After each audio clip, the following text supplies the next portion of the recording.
Hi, Tyler from Infidelity here. Today we're going to talk about a new planar magnetic headphone by a company called Advanced. This is their Alpha planar magnetic open full-size over-ear headphone. It's $4.99. I saw this headphone at Rocky Mountain Audio Fest. I thought it sounded interesting there. I thought it had potential.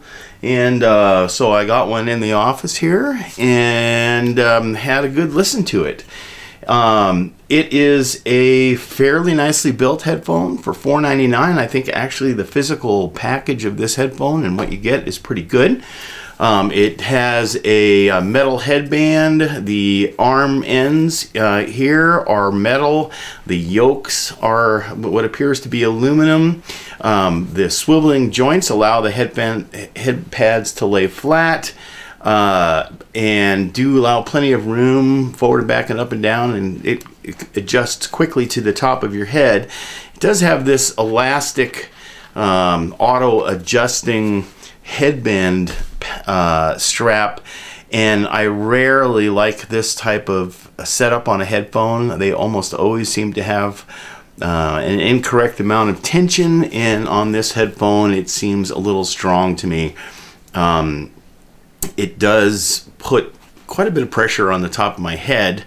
It does distribute it fairly well across the top of my head, so it's not that you get a hot spot like with some headphones, but it's just too tight for long-term listening for me. The ear pads are pleather. They come with two ear pads.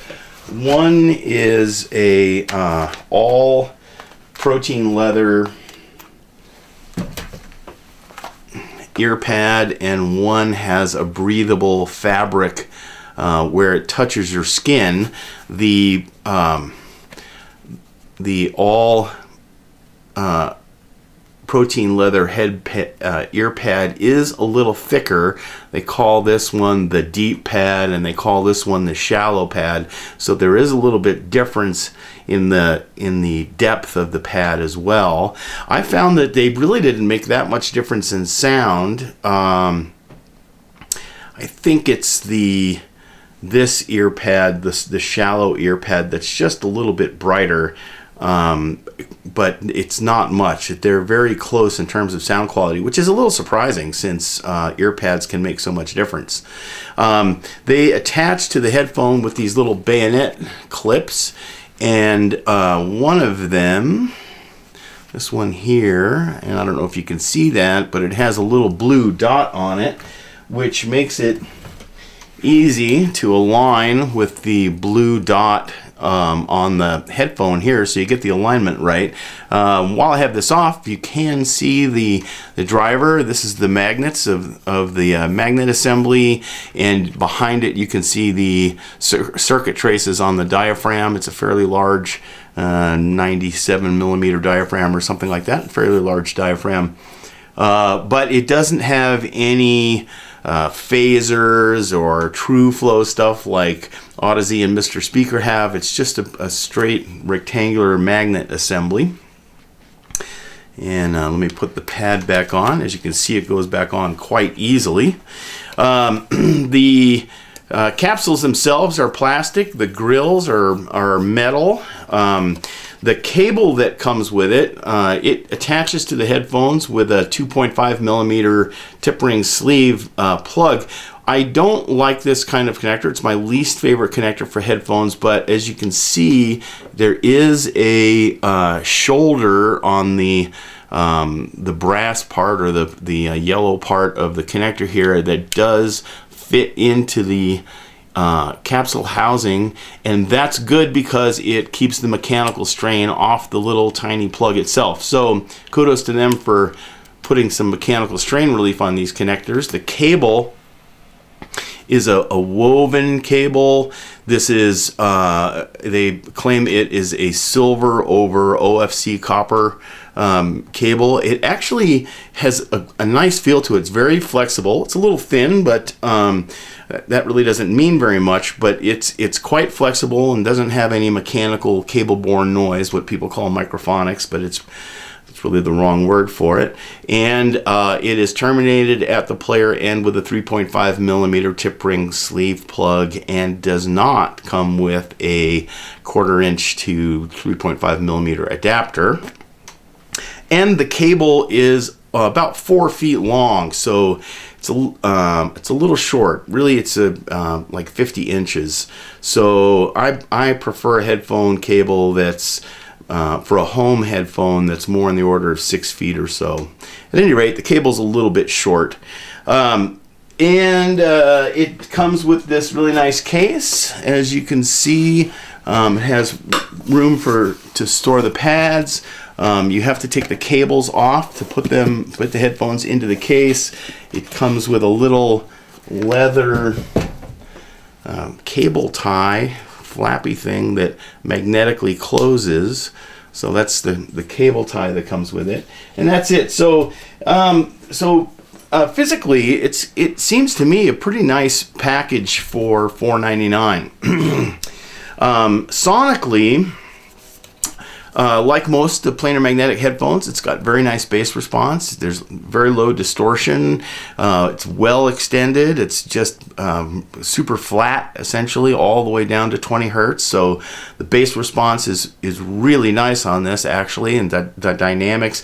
It is flat all the way up into the mid-range. In fact, up to about 1K or thereabouts, it is dead flat.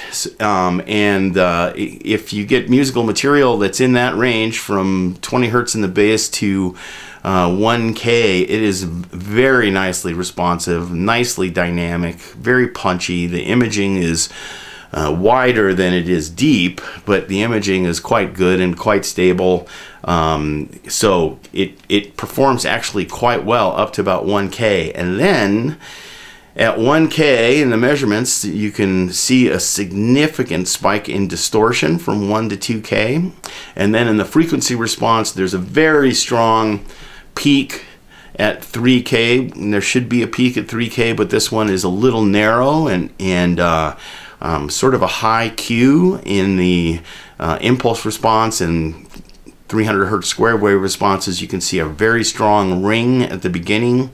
And as a result, having this flat character all the way up to, it's actually flat to almost 2K, but between 1 and 2K, it gets kind of noisy in there, and the channels don't quite match where that distortion is. But at any rate, having this flat character up to 2K and then a strong peak at 3 kilohertz makes consonant sounds. 3 kilohertz is the sound that we're most sensitive to, the twig snapping frequency response. It's very, very snappy in there, too snappy in fact, and not having a gentle upward slope below that causes the consonant sounds to be out of balance with the vocal harmonics, and then the vocal harmonics between 1 and 2K are hard sounding. So the combination of the two makes for a very well, should I say very, remarkably, you know, quite noticeably strident,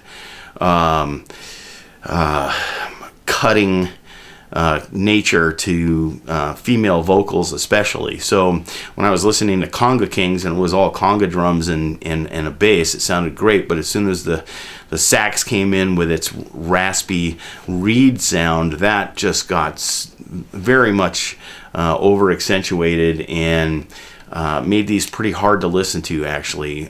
So it's got that a fatal flaw between 1 and 4 kilohertz. There's bad stuff going on right there that make them pretty unlistenable. Above 4K, the response is probably fine, but it's the problems at 1 to 4K are so glaring that it's hard to evaluate the nature of the high treble because of it.